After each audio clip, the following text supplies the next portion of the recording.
প্রিয় দ্বাদশ শ্রেণীর সকল ছাত্রছাত্রীরা, তোমাদের বাংলা সিলেবাসের অন্তর্গত একটি কবিতা হলো ক্রন্দনরতা জননীর পাশে কবিতাটি। এই কবিতাটি নিয়ে আজ সম্পূর্ণ আলোচনা করব। এই কবিতাটি উৎস হচ্ছে কবি মৃদুল দাশগুপ্ত রচিত কবিতাটি ধানক্ষেত থেকে। ধানক্ষেত থেকে কাব্যগ্রন্থ নয় এটা, এটি হচ্ছে কবিতা গ্রন্থ, ঠিক আছে, কবিতা গ্রন্থের অন্তর্গত। কবিতাটির নাম হচ্ছে কবিতা গ্রন্থের নাম হচ্ছে ধানক্ষেত থেকে।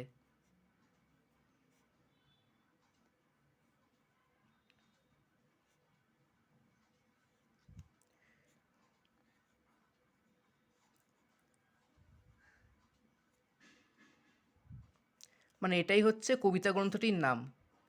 এটা হচ্ছে কবিতা গ্রন্থ। তোমরা কিন্তু গুলি ফেলো না এটা, হ্যাঁ, এটা কাব্যগ্রন্থ নয়, ঠিক আছে। এটা হচ্ছে এই কবিতার উৎস। এবার হচ্ছে মৃদুল দাশগুপ্ত এই কবিতাটি কেন লিখেছিলেন, এবার বলতে গেলে কোন প্রেক্ষাপটে লিখেছিলেন। 2006 সালে পশ্চিমবঙ্গের সিঙ্গুর জমি আন্দোলনে পটভূমিতে এই কবিতাটি লেখা। 2006 সালে সরকার কৃষকদের জমি বাজেয়াপ্ত করতে চাইলে কৃষকের পরিবারের সকলেরা বিদ্রোহী হয়ে ওঠে এবং প্রতিবাদে গর্জে ওঠে। ফলে সরকাররা আক্রমণ করে কৃষক পরিবারের ওপর। সরকার সকলে অজান্তেই তারা অপহরণ করে কৃষকের পরিবারের একটি মেয়েকে। সেই মেয়েটি আসলে সেই জমির উত্তরাধিকারী বলতে গেলে। তাকে অপহরণ করে তাকে মেরে ফেলা হয়েছিল এবং বহুদিন পর তার মৃতদেহ জঙ্গলে ছিন্নভিন্ন অবস্থায় পাওয়া গিয়েছিল, ঠিক আছে। কবি এই প্রেক্ষাপটে নিজের ক্রোধ এবং বিবেককে ধরে না রাখতে পেরে নিজের কবিতার মাধ্যমে আন্দোলনে সকলকে উৎসাহিত করেছিলেন। তা চলো এই কবিতাটি এবার শুরু করি। প্রথম প্যারা। ক্রন্দনরত জননীর পাশে। এখন যদি না থাকি, কেন তবে লেখা, কেন গান গাওয়া, কেন তবে আঁকা আঁকি। এটা হচ্ছে প্রথম অংশ, ঠিক আছে। এর মানেটা কি বলতে চাইছে?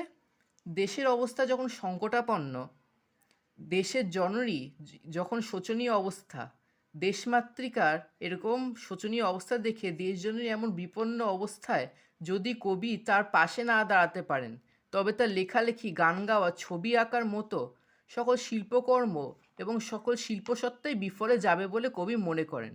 হয়ে যাবে সবই একটা মিথ্যে, ঠিক আছে।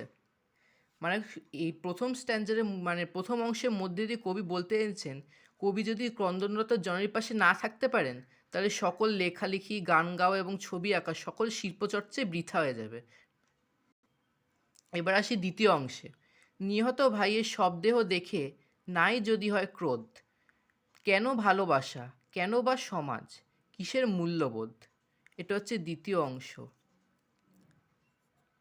সেকেন্ড পার্ট আর এটা হচ্ছে ফার্স্ট পার্ট। এবার সেকেন্ড পার্টে কি বোঝাতে চেয়েছে? যে সকল কৃষক ভাইয়ের ওপর অত্যাচার করা হতো এবং যে সকল কৃষক ভাইয়েরা মারা গিয়েছিল, তাদের কবি তাদের চোখের সামনে তাদের দেখে, তাদের ওপরই অত্যাচার এবং তাদের সকলকে মেরে ফেলা হচ্ছিল, সেটা কবি একদম চোখের সামনে হতে দেখেছিলেন। তাদের দেখে যদি কবি মনে ক্রোধ না হয়, তবে ভারত মাতার এক সন্তান হয়েও অপর সন্তানের প্রতি তার ভালোবাসা, মূল্যবোধ সবই বৃথা হয়ে যাবে। অর্থাৎ নিহত ভাইয়ের শবদেহ দেখে কবির মনে ক্রোধ হওয়া এক স্বাভাবিক প্রবৃত্তি বা প্রতিক্রিয়া রূপে আমাদের সকলের সামনে ফুটে উঠেছে। এবার হচ্ছে তৃতীয় অংশ। যে মেয়ে নিখোঁজ, এই যেটা আমি প্রথমে বললাম, যেই প্রেক্ষাপটে এটি লেখা, যে মেয়ে নিখোঁজ, ছিন্ন ভিন্ন জঙ্গলে তাকে পেয়ে আমি কি তাকাবো আকাশের দিকে বিধির বিচারছে। এটা প্রশ্নবোধক দিয়েছে, ঠিক আছে। এবার এই তৃতীয় অংশের মানে কি বোঝাতে চেয়েছে সেটা এবার আলোচনা করব। এবার শুরু করছি। যে মেয়েটিকে অপহরণ করে অত্যাচার করে তার ছিন্ন ভিন্ন মৃতদেহটি যখন জঙ্গলে পাওয়া গেল, তখন কবি ঈশ্বরের দোহাই দিয়ে বসে থাকতে পারেন না। তিনি পারেন না বিধির বিচারের জন্য অপেক্ষা করে থাকতে। কারণ কারণ কবি বিবেকবান। কারণ বিধির বিচার চেয়ে আকাশের দিকে তাকাতে কবির বিবেকে লাগে। কবির বিবেক কবির কবি বিবেকবান হওয়ার কারণে তার এই অপেক্ষা করতে তার বিবেকে বাজছে। ঠিক আছে, এটা হচ্ছে থার্ড পার্ট।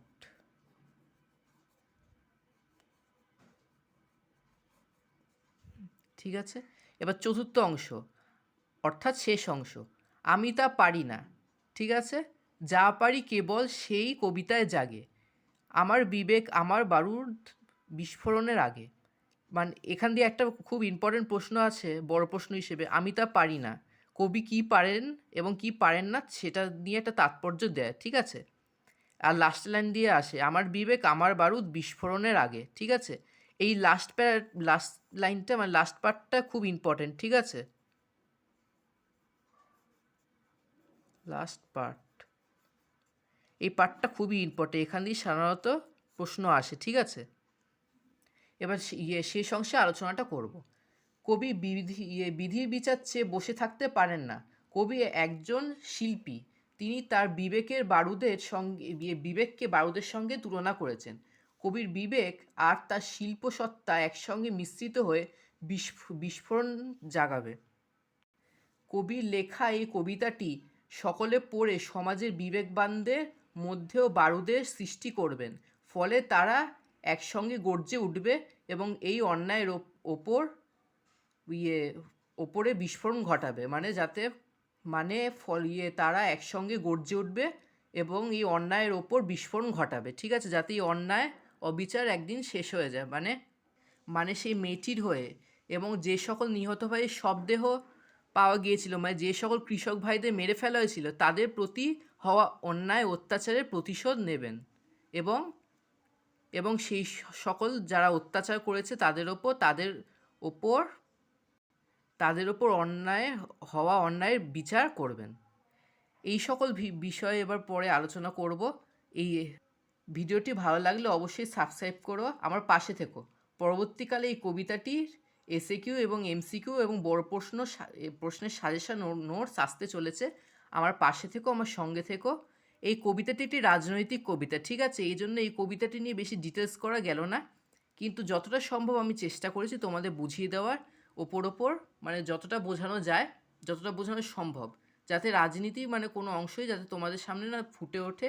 সাধারণভাবে তোমাদের এই বয়সে যা বোঝবার কথা, এবং পরীক্ষা হলে বেশি রাজনীতি নিয়ে এত কিছু লিখলে তোমাদের নাম্বারটা কাটাও যেতে পারে এবং পরীক্ষক ক্রুদ্ধও হতে পারেন। এই জন্য সাধারণভাবে ভালোভাবে খুব সহজ সরল ভাষায় এই কবিতাটি বিষয়বস্তু প্রতিস্থাপন করলাম তোমাদের সামনে।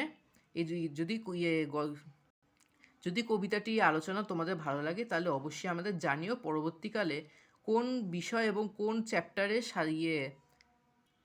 চ্যাপ্টারের পড়ানোর বিষয়ে আমি আলোচনা করব সেটাও আমাকে কমেন্টে জানিও।